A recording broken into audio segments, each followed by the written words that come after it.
হৃদয় এক বিজ্ঞাপন। অনুৰাধা শৰ্মা পূজাৰী। পাঠ দেৱাহুতি জুমি দাস। আজিৰ খণ্ডটি নৱম খণ্ড। এখন সাগৰৰ পাৰত মাত্ৰ এনিশা কটাই আহা। এবছৰলৈ তোমাৰ হৃদয় সাগৰময় হৈ থাকিব। প্ৰসেনে এটা স্প্ৰে গান লৈ এখন কাগজৰ ওপৰত সমুদ্ৰৰ নীলিম সিঁচি কৈ উঠিছিল। এটা নতুন ল'ৰা আহিছে এডকন ক্ৰিয়েটিভলৈ। পৰেশ মহান্তি, উৰিয়া ল'ৰা। পৰেশক প্ৰথম কাম কাজ শিকোৱাৰ দায়িত্ব পৰিছে প্ৰসেনৰ। এটা শ্বেম্পুৰ বিজ্ঞাপনৰ কাম চলিছে। চকুৰ প্ৰচাৰতে প্ৰসেনে ৩-৪ বিধ নীলাৰ অপূৰ্ব সমন্বয় স্প্ৰে গানটোৰেই খটালে। পৰেশ বিশ্বভাৰতীৰ পৰা সদ্য পাছ কৰি ওলাই অহা ছাত্ৰ। সি উৎসাহতে কৈ উঠিল, অপূৰ্ব, ইমান সুন্দৰ নীলবৰণ। আজিকালি ছবি ৰং সকলো মেকানিকেল, কম্পিউটাৰাইজড হৈ গৈছে পৰেশ। অলপ পিছতে এই নীলবৰণ তুমি কম্পিউটাৰত দেখিবা। কালাৰ এডজাষ্ট কৰি প্ৰসেনে কম্পিউটাৰতে তৈয়াৰ কৰি পেলাব চাবা। চিন্ময় হাঁহি মাৰি ক'লে।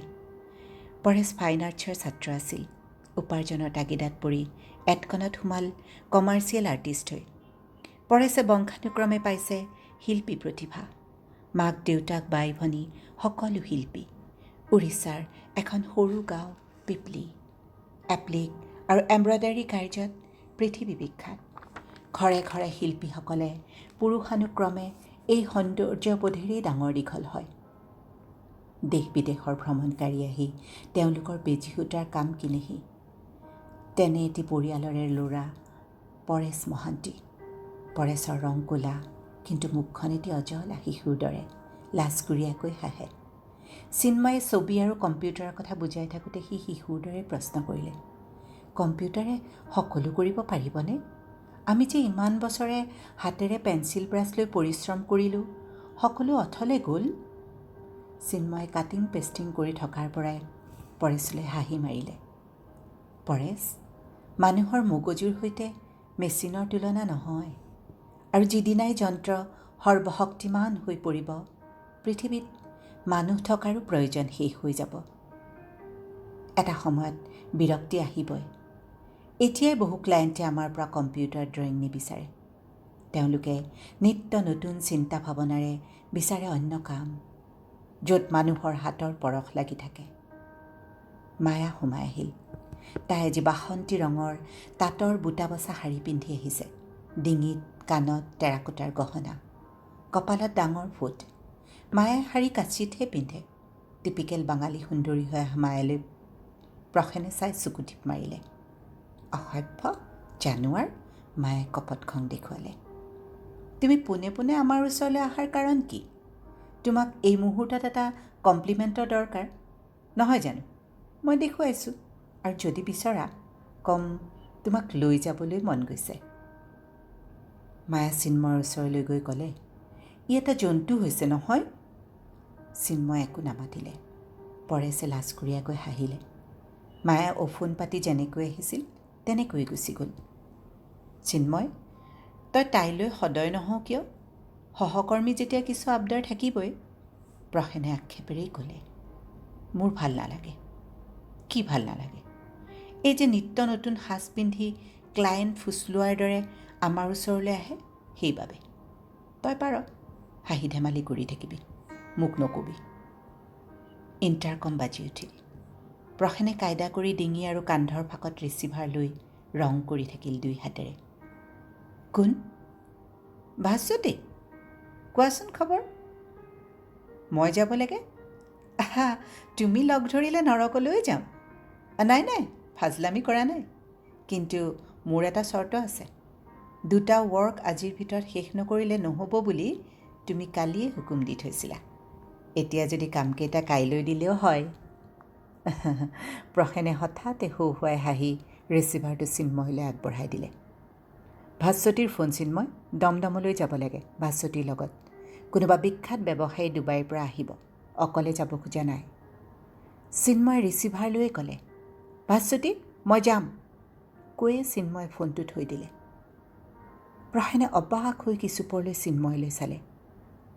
তাই ভাস্বতীৰ পৰা একো নুশুনাকৈয়ে যাম বুলিলে নে? তই কথাখিনি ক'লিয়েই দেখোন। তথাপিও ভাস্বতীৰ মোক প্ৰয়োজন হৈছে, মই যাম, বাছ, আৰু কি কথা আছে? তই এইদৰে মই লগ ধৰা হ'লেওতো নাযাওঁ। প্ৰসেনৰ ক্ষুণ্ণ কণ্ঠস্বৰ। ভাস্বতীৰ কথা বেলেগ। She is a women to be admired. কিছুমান এনে ব্যক্তিত্ব আছে যাক কেতিয়াও না ক'ব নোৱাৰি। চিন্ময়ে নিজৰ কামত মনোনিৱেশ কৰিলে। প্ৰসেনৰ লগতে পৰেশ মহান্তিও লাহে লাহে বুজি উঠিছে চিন্ময়ৰ স্বভাৱ। চিন্ময়ে এতিয়া আৰু এটা শব্দও বেছিকৈ ক'ব নোখোজে।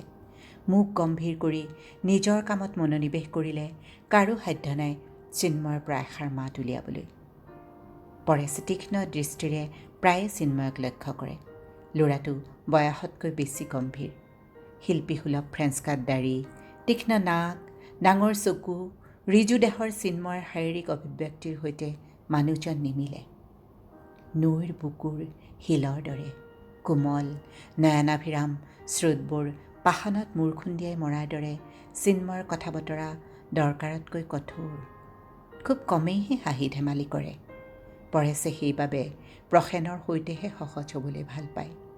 সদা হাস্যময় প্ৰাণোচ্ছল। চিন্ময় তেনেকুৱাই, বেয়া নাপাবা। কেতিয়াবা পৰেশক প্ৰসেনে সান্তনা দিয়ে। প্ৰত্যেক মানুহৰ চৰিত্ৰবোৰ তেওঁ তেনেকুৱাই বুলি এৰি দিব পাৰিলে মানুহৰ সম্পৰ্কবোৰেই সহজ হৈ পৰে। পৰেশে এক নতুন তথ্য আৱিষ্কাৰ কৰিছিল প্ৰসেনৰ কথাত।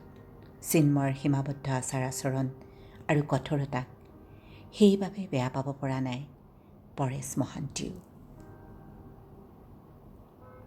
এছ সম্ৰাট চেন্নাল, he is a genius.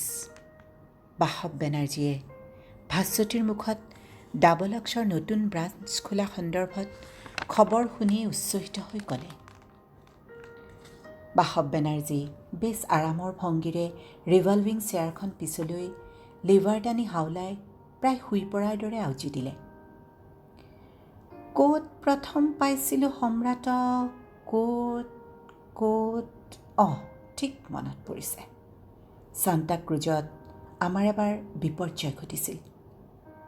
Bombay তেতিয়াও মুম্বাই হোৱা নাই। সাম্প্ৰদায়িক সংঘৰ্ষই বম্বেত ইমানেই ভয়াৱহ ৰূপ লৈছিল যে আমি বিমান যাত্ৰীখিনি বিমানবন্দৰৰ পৰা ওলাব পৰা নাছিলোঁ। বাট পথ বন্ধ, ঠায়ে ঠায়ে কাৰফিউ জাৰি কৰা আছে। অৱশেষত সম্ৰাটৰ সৈতে চিনাকি ঘটিছিল। তেওঁৰ পত্নী তেতিয়া নিউজিলেণ্ডত আছিল। মানুহজনে মোকেই নহয় আৰু 4জন মানুহক দাদৰলৈ অনাৰ ব্যৱস্থা কৰিলে।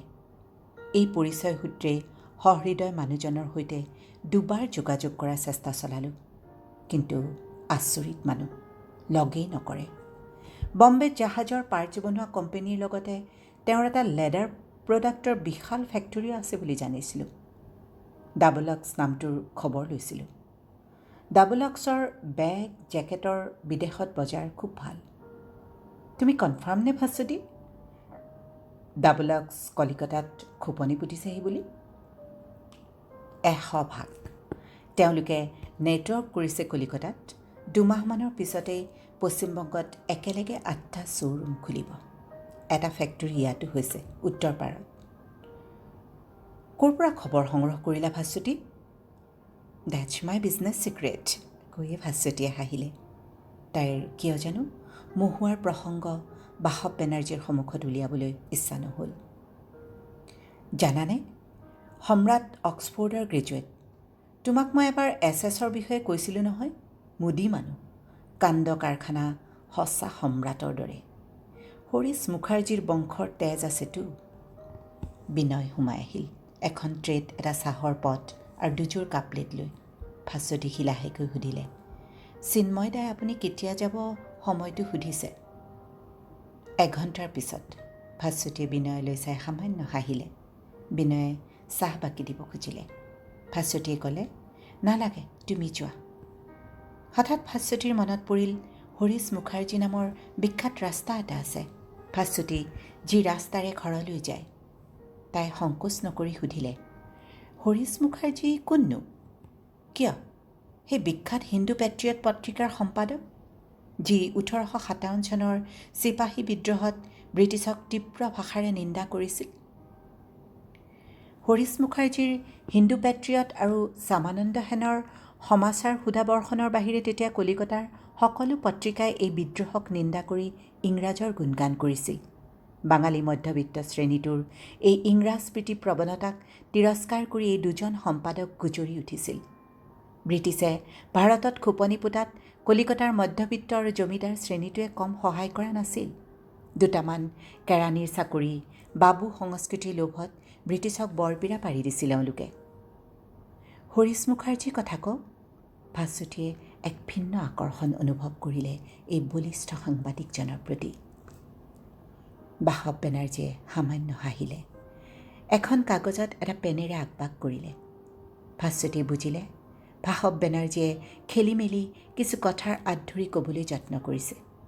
এনেকুৱা মুহূৰ্তবোৰত পেনেৰে কাগজত আগবাগ কৰি থকাটো বেনাৰ্জীৰ অভ্যাস। মই বেছি ক'ব নোৱাৰিম, কিন্তু হৰিশ মুখাৰ্জীৰ সৈতে জড়িত হৈ আছে আন এটা ইতিহাস। সেই কথা অলপ জানো।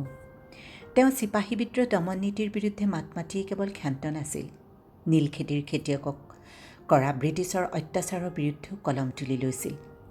হৰিশ মুখাৰ্জীৰ পক্ষলৈ দীনবন্ধু মিত্ৰই নীলদৰ্পণ নাটক লিখিছিল। এজন ইংৰাজৰ কথা মনত পৰিছে, ৰেভাৰেণ্ড জেমছ লং। এইজন উদাৰ হৃদয়ৰ ইংৰাজেই এই নীলদৰ্পণ নাটক ইংৰাজীলৈ অনুবাদ কৰি দিলে। শাসক শ্ৰেণীৰ মনোভাৱ তেওঁৰ নাছিল। খবৰ গৈ বিলাত পালেগৈ, হৈচৈ লাগিছিল। দেশৰ বাংলা নুবুজা মানুহবোৰেও ইংৰাজী অনুবাদ পাই ব্ৰিটিছৰ বিৰুদ্ধে থিয় হ'ল। লং চাহাবক আদালতত শাস্তি প্ৰদান কৰা হ'ল। লং চাহাবৰ হৈ আকৌ জৰিমনা ভৰিবলৈ ওলাই আহিল এজন ভাৰতীয়, কালীপ্ৰসন্ন সিংহ।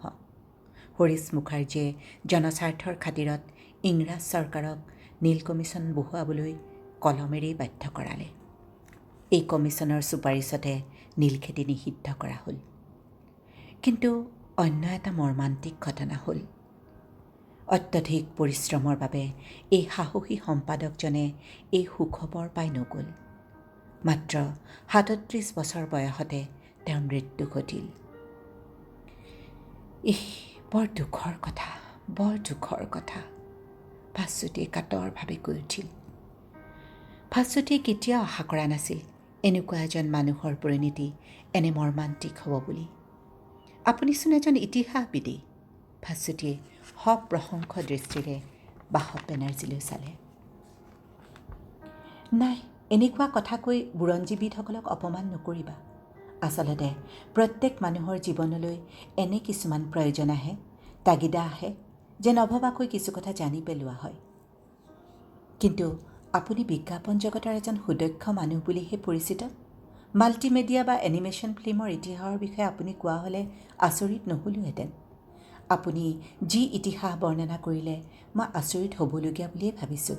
তাতে আপুনি জেভিয়াৰ্ছ গ্ৰেজুৱেট হৈ বিদেশত প্ৰফেচনেল ট্ৰেইনিং লোৱা বুলি কৈছিলে।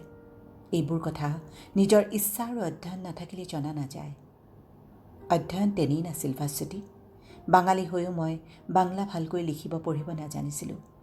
ভাৰতবৰ্ষৰ ইতিহাস মোটামুটিভাৱে জানিছিলোঁ, কিন্তু নিজৰ জন্মঠাই কলিকতাৰ বিষয়ে জনাৰ প্ৰয়োজন অনুভৱ কৰাই নাছিলোঁ। যা হওক দিয়া, মই ব্যক্তিগত কথাৰে সময় নষ্টৰ লগতে আমনি দিবলৈ বেয়া পাওঁ। মোক নোকোৱাটো আপোনাৰ ইচ্ছা, কিন্তু ব্যক্তিগত বুলি ভবা বস্তুবোৰ মাজে মাজে আমি যোগ্য বুলি ভবা কাৰোবাৰ আগত প্ৰকাশ ঘটাই ভাল পাওঁ। মই যোগ্য বুলি মোক নিজকে কোৱা নাই, কিন্তু সময় নষ্ট বা আমনি দুয়োটা কথাই মোৰ ক্ষেত্ৰত অপ্ৰাসংগিক। ভাস্বতীৰ মুখলৈ বেনাৰ্জীয়ে বহু পৰ চাই থাকিল। ভাস্বতীয়ে অন্যফালে চালে। বেনাৰ্জীৰ চকুৰ দৃষ্টি বৰ তীক্ষ্ণ। তুমি প্ৰয়াগৰ আগতে কাৰোবাক ভাল পাইছিলানে? হঠাৎ বেনাৰ্জীৰ প্ৰশ্নটো শুনি ভাস্বতীয়ে থতমত খালে। কিছুপৰ তাই মৌন হৈ থাকিল। ভাল পোৱা? কাক ভাল পাইছিল তাই? ভাস্বতী এটা দীঘল পদূলিৰে আলাহতে যেন খোজকাঢ়ি গ'ল। দুয়োকাষে তৰুৱা কদমৰ গছ। আহিন সোমোৱাৰ লগে লগে ফুলিবলৈ ধৰে কদম ফুলবোৰ। তাই ওখ মুধচৰ ঘৰটোৰ পিৰালিৰে কোনোমতে নপৰাকৈ খোজকাঢ়ি গ'ল। পিৰালিত থকা খৰুৱা বেঙেনাজোপাৰ কাঁইটত লাগি ধৰিল তাইৰ ফ্ৰকটো। পেহী, পেহী, যামিনী পেহী দৌৰি আহিল। মাজনী, তইনো আহি ইয়াতে ৰৈছহি কিয়? চাওঁ, য'তে আছ তাতে ৰৈ থাক। পেহীয়ে সযতনে বেঙেনা গছৰ পৰা ফ্ৰকটো আঁতৰাইছে। তাই নিজে জানে এয়া অজুহাত মাত্ৰ। তাইৰ পেহী চিঞৰত বাৰীৰ ঢাপৰ সীমাত থকা গোলনেমু আৰু কাজিনেমু কেইজোপাৰ ফাকেৰে দেখা গৈছে এহাল চকু, এখন গোপ ছুটিয়াবলৈ আৰম্ভ কৰা মুখ। কি মাৰাত্মক সেই দৃষ্টি! তাইৰ সৰ্বশৰীৰ জিকাৰ খাই উঠে। ধমনীত খৰকৈ ৰক্তস্ৰোত বয়। ভৰিৰ তলুৱাৰ পৰা ডিঙিৰ শিৰলৈকে তাই অনুভৱ কৰে সেই দৃষ্টিৰ মাদকতা। যামিনী পেহীৰ ঘৰৰ পিছফালৰ নৈখনৰ কোমল উমাল বালিবোৰৰ দৰে তাইৰ হৃদয়খন হৈ পৰে সেই মুহূৰ্তত। তাইৰ হাতত লাগি আছে এতিয়াও সেই সুগন্ধি দুপাহ সতেজ কেতেকী ফুলৰ। ভাস্বতী এতিয়াও জিকাৰ খাই উঠে। কোনেও আনিব নোৱাৰা দুপাহ কেতেকী চম্পা লৈ আহিছিল নয়নে সেই ফেটি কোমবোৰৰ মাজৰ পৰা। ভাস্বতী!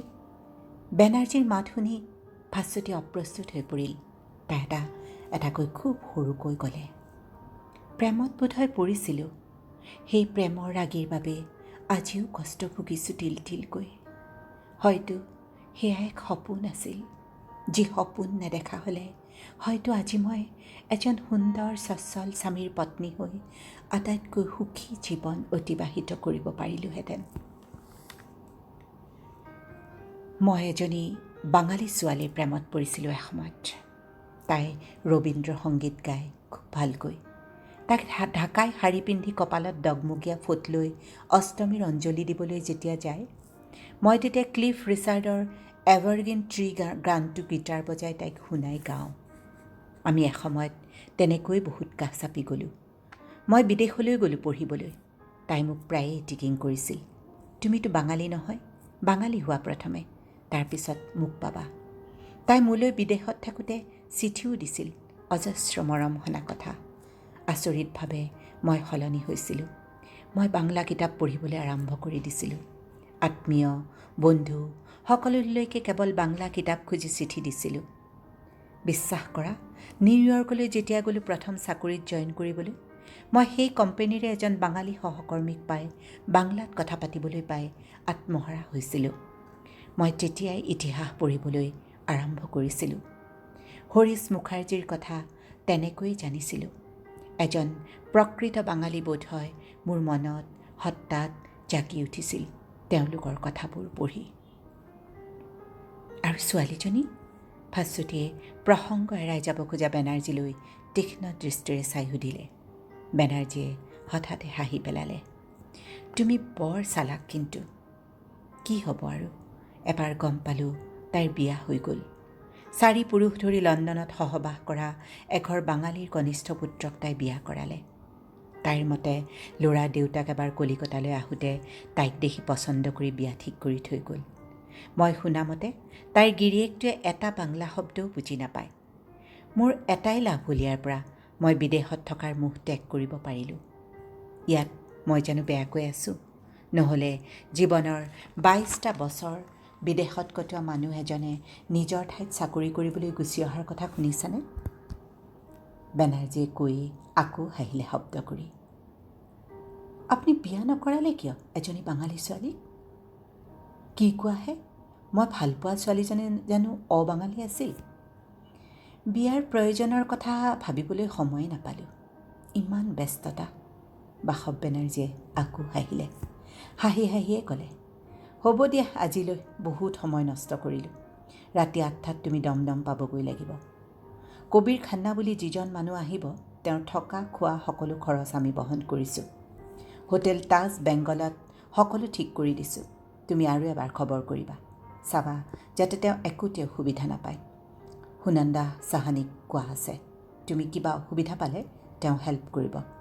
এটা সাংঘাতিক জয় হ'ব এই কামটো পালে। ওজ ৱাশ্বিং পাউডাৰ কবিৰ খান্নাৰ পৰা লোৱাটো এটা চালহে। কবিৰ খান্নাৰ হাতৰ মুঠিত এতিয়া ডুবাইৰ বজাৰ। শ্বেখ নাছিৰুদ্দিনৰ সৈতে তেওঁৰ বন্ধুত্ব। সাংঘাতিক পাৱাৰফুল মানুহ।